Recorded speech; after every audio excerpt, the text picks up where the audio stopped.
Thanks for joining in today. I have with me Laura from Christian Accounting Services, local to Castlegar. And so, Laura, a lot of people are wondering about some of the tax changes that are coming into effect this year, one of them being the capital gains tax change that just came into effect on the 25th. Oh.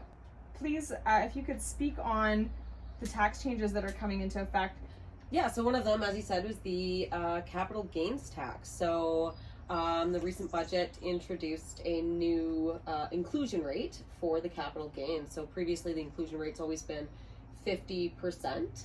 So you are taxed on 50% of any capital gain. But they've introduced a new inclusion rate of 2/3 for any gain in excess of $250,000. Okay. So basically what that means is if you make a gain of up to $250,000, you're taxed on 50% of that. And then once you make in excess of that, it's 2/3. Okay. And I'm going to try to simplify it a little bit, because I get this question asked all the time, and so correct me if I'm wrong, but so with capital gains tax, what your profits are, so let's say you buy a house for 100 grand, you sell it for 200 grand, Yeah. the profits are 100 grand. Yes. So then you get taxed on 50, what happens is 50% of that Yes. 100 grand gets added to your income, and then that's what's taxed. Yes, Obviously exactly. everybody's going to be different based on their bracket. Yes, exactly. So that 50%, so in that example, $50,000 is going to be added to your income, Yeah. and you're taxed at that, at your marginal tax rate. And then so the difference now is in anything excess of $250,000 in profits, instead of 50% of that getting added to your tax income, it's going to be 2/3. 2/3, yeah. 2/3. Yeah, Awesome. so basically, yeah, 250. Not so you awesome, add but 125. good yeah, to know. Not really Yeah, awesome. sorry. So you but add 125, and we're the then messengers. Don't shoot the everything- messenger. Yeah, we don't like it either. Yeah. So yeah, 125 is added, and then above 250, 2/3. So let's say you make 500,000 in a gain. 50% of 250, so that's your 125, and then 2/3 of The 250, remainder. the remainder 250, so 166, so 291 is going to be added to your income, and at that you'll be in the top marginal tax bracket. Yeah. So you'll be Yeah. paying top marginal tax on that. For sure. And that is that's a federal tax. Yes. So that's nationwide. Yeah. And then the other tax being introduced is the flipping tax, and that is provincial tax. Yes. Yeah, and it's actually called the flipping tax. Yes. Yeah. So And it is a flipping tax. yeah, it is. Yeah, it's a hefty one. So that is coming into effect January of next year. Yes. It would be January 2025. So tell us a little bit more about that. Yeah, so the flipping tax is essentially aimed to tax people that are, flipping properties, basically. It comes into effect January 1st, 2025, but they are making it retroactive to 2023 and 2024. So what that means is if you purchased a home in 2023 or 2024 and make the sale in 2025, you could be affected by this tax. Yeah, because you haven't owned it for the minimum requirement of 2 years. And so, yes, it has that minimum requirement of 2 years. So if you sell a property, a residential unit, basically, that you have not owned for more than 2 years, you will be subject to the flipping tax. And the basics of it is 20%, and then reduced for every day you own it past 365, right? Okay. So if you sell a home that you've owned for less than 1 year, you're going to pay an automatic 20%. Yeah. Okay.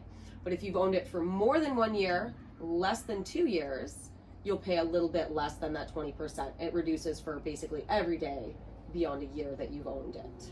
Okay. Yeah. That's good to know. Makes sense? And so those taxes for people in BC are compounding, aren't they? The capital gains gains and the flipping, yes. Yeah, Yes. yeah. And so the capital gains tax is claimed on your personal tax return, right? So you pay tax there. And then the flipping tax is its own separate return that you have to file. So it is not filed on your personal tax return. There's a completely separate return that you have to file for it. To be To pay the tax, and pay then the tax. potentially to be eligible for some of the exemptions. Yes, we were talking about that. Yeah. Yes. So in essence, the flipping tax is mainly because as a licensed builder, obviously there's different tax implications with that as well. GST being the main one, but the flipping tax is its main goal is to target individuals such as yourself or myself that are potentially buying a house, maybe renovating the house or hanging on to it, selling it within a short amount of time and making a profit. So it's taxing that profit. Yeah, exactly. Let's call them the small scale real estate investors. Yeah. Right? Yeah. Yeah. We'll call it that. Okay, yeah. And then exemptions. Please tell me a little more about the exemptions. Yeah, so there's a few exemptions. Well, there's a number of exemptions, actually. There's a big list of exemptions, but the main ones that kind of, would be applicable to most would be the life circumstances events. So there's a few life circumstances that they will allow you an exemption from this tax, being, serious illness or death if a family member becomes very sick and you need to sell your property. Right. Or Unexpected events. Unexpected events. Allowing some grace. Yes. For exactly. Pre-listed scenarios. Yeah, exactly. Yeah. Marital breakdowns is one. Changes of family members, right? If you've got a kid, if you're expecting a child, you need a bigger house. If you've lost your job involuntarily, need to move for work or school within a specific kind of distance. So we'll include a link that goes further into that list of exemptions and that under the life circumstances. Yes. And then there's some further exemptions you were saying for builders, or perhaps maybe if an individual is doing some residential development, maybe under like a holding company, they might qualify for some exemptions as well. Yeah, exactly. There's definitely some kind of more parameters around the exemptions for builders and developers. Yeah. We could probably talk about that all day. Yeah, exactly. yeah. So again, that'll be in the link, and I'm happy to address any questions. The one thing I didn't talk about was the primary residence. So if you have owned it for more than the 1 year, but less than the 2 years, you can also receive some up to $20,000 for the primary residence exemption. If you own it for less than 1 year, you don't qualify for the primary residence. Right. And you'll have to pay tax. Yeah, okay. Yeah, all things that we need to be aware of when we are buying and selling real estate. Got to keep account of all of those margins for sure. Speaking of the margins on, when you're buying and selling, do note that you can always deduct your selling costs when getting your gain, right? So keep track of all of those costs. So the real estate commissions, lawyer fees, any other kind of costs materials. That you invest into the property that you might be selling. You want to keep track of that because that would serve to reduce your gain and your tax. Absolutely. Right? Well, and that's reality for sure. Exactly. Yeah. Awesome. Thank you so much, Laura. Yeah. Before we let you go, we've got one more thing. This is you're going to be my guest of honor here, and so I'm doing a draw as a customer appreciation, client appreciation. Thank you, everyone who has supported me and trusted me with your investments over the last 7 years. It's been a fun ride, and so this is a hat full of all my client names. And Laura, if you would do the honors, I am giving away a gift certificate to Taco El Gringo, the yummiest Mexican food. You can read your own handwriting. Yeah, I'm better at typing. Cade Heiberg. If I can get it up there. So I'll be getting a hold of you. I'll be getting a hold of you soon.